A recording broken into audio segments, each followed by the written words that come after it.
اعوذ باللہ من الشیطان الرجیم بسم اللہ الرحمن الرحیم۔ ناظرین محترم، انشاءاللہ آج ہم عرفان شاہ صاحب کے ایک کلپ کا جواب دیں گے جس میں عرفان شاہ صاحب یہ دعویٰ کر رہے ہیں کہ فدق کی جو پوری کہانی ہے، فدق میں جناب زہرا کا دعویٰ تھا اور جو پورے اس سے متعلق روایات ہیں جس میں ان کا خلیفہ اول پر غضبناک ہونا ہے اور اس کے بعد جو اور دیگر نتائج مرتب ہوتے ہیں، وہ سب کے سب وضع کردہ ہیں دو اشخاص سے، ایک ابو العینہ نامی اور دوسرا جو ہے جاحظ نامی۔ تو آتے ہیں ان کے کلپ کو ملاحظہ فرماتے ہیں، پھر انشاءاللہ اس کا جواب دیتے ہیں۔ دونوں اس بات کا اقرار کر رہے ہیں کہ یہ حدیث ہم نے گھڑی ہے، اللہ سیدہ نے جا کے مانگا ہی نہیں اللہ، اور اس میں غضب فرمایا ہی نہیں، حجران کا مطلب ہی کوئی نہیں۔ جی ناظرین، آپ نے اس کلپ کو ملاحظہ فرمایا اور اب ہم جواب کی منزل پر آتے ہیں، اصلی کتابوں کی طرف جاتے ہیں جہاں پر یہ واقعتاً قضیہ پورا موجود ہے۔ یہ ہمارے سامنے کتاب ہے المدخل الی کتاب الاکلیل اور اس کا صفحہ نمبر 130 ہے، اور اس میں یہ نقل کرتے ہیں کہ عبد العزیز بن عبد الملک الاموی یہ کہتے ہیں کہ میں نے اسماعیل بن محمد سے سنا، وہ کہتے ہیں کہ انہوں نے ایک اور شخص سے سنا اور اس نے ابو العینہ نامی شخص۔ ابو العینہ کیا کہتے ہیں کہ میں نے اور جاحظ نے حدیث فدق، یعنی انہوں نے صرف حدیث فدق کہا ہے، اس کو ہم نے گھڑا اور اس کے بعد ہم نے بغداد کے جو علماء تھے ان کی پاس اس کو پیش کیا، ان کی کتابوں میں اس کو پیش کیا، تو ان سب نے اس کو قبول کیا سوائے ایک شخصیت کی جس کا نام ابن شیبہ علوی تھا، اور اس نے کہا کہ حدیث کا جو پہلا حصہ ہے وہ آخری حصے سے مشابہت نہیں رکھتا بلکہ ان میں کچھ جوڑ نہیں بن رہا، چنانچہ سوائے اس کے تمام بغداد کے جو علماء تھے، جو شیوخ تھے، انہوں نے اس روایت کو قبول کیا۔ اب بات یہ کی جا رہی ہے، اور یہ بائی دا وے یہ والی بات جو ہے وہ علامہ ذہبی نے بھی اپنی کتاب سیر اعلام النبلاء اس میں بھی جلد نمبر 11 صفحہ نمبر 529 میں نقل کیا۔ اس کے علاوہ بھی اس کے اور دیگر جو ہے مصادر ہیں، لیکن ہر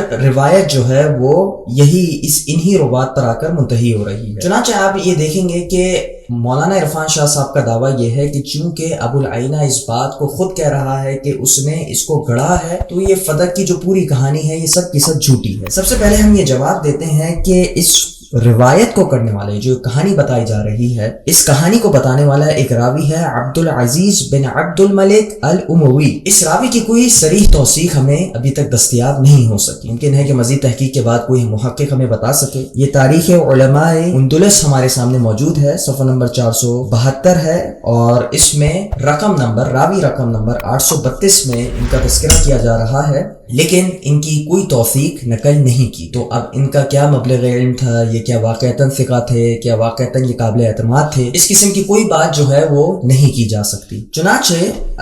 یہ والی بات اگر آپ دیکھیں تو یہ بات کہی جا رہی ہے کہ حدیث فدق کو وضع کیا گیا، اور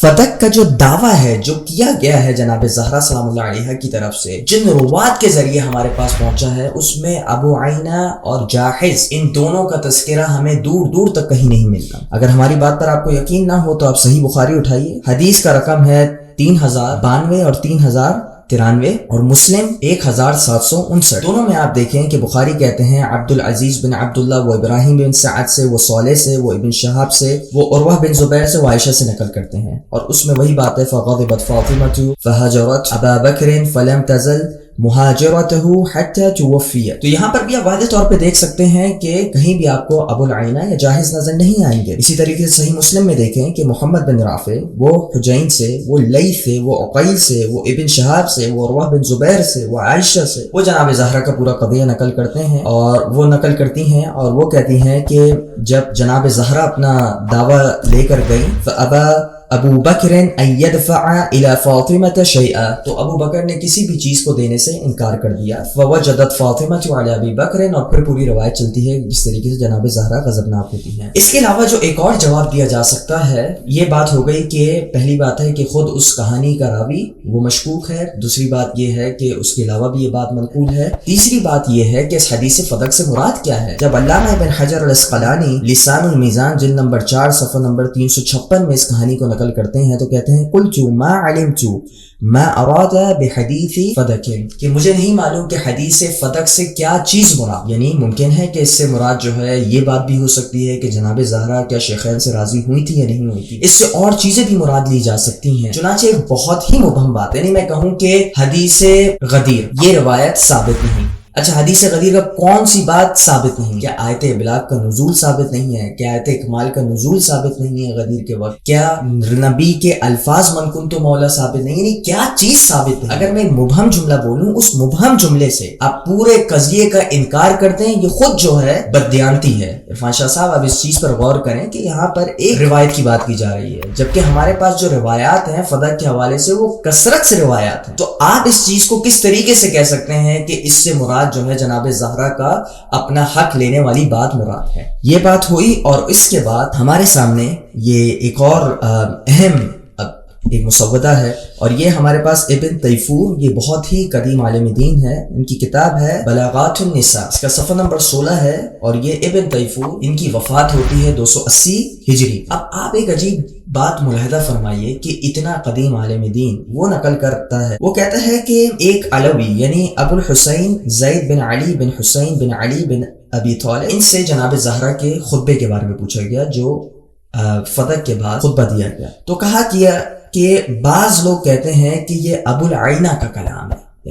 بہت دقت سے ملاحظہ فرمائے گا کہ خطبہ فتح کے بارے میں کہا گیا کہ یہ کلام ابو عینہ کا ہے، تو اس کے جواب میں کہتے ہیں کہ ہم نے مشائخ علی ابی طالب کو دیکھا ہے، یعنی جو علوی تھے، جو حضرت امیر المومنین علیہ الصلوۃ والسلام کی اولاد میں سے تھے، وہ اپنے آبا، وہ اپنے اجداد سے اس خطبے کو نقل کرتے ہیں اور اپنے بچوں کو تعلیم دیتے ہیں اس خطبے کی، اور مجھ سے میرے والد، ان کے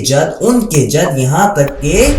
یہ منتہی ہوتی ہے بات، ختم ہوتی ہے بات یہ جناب زہرا تک، اس سند سے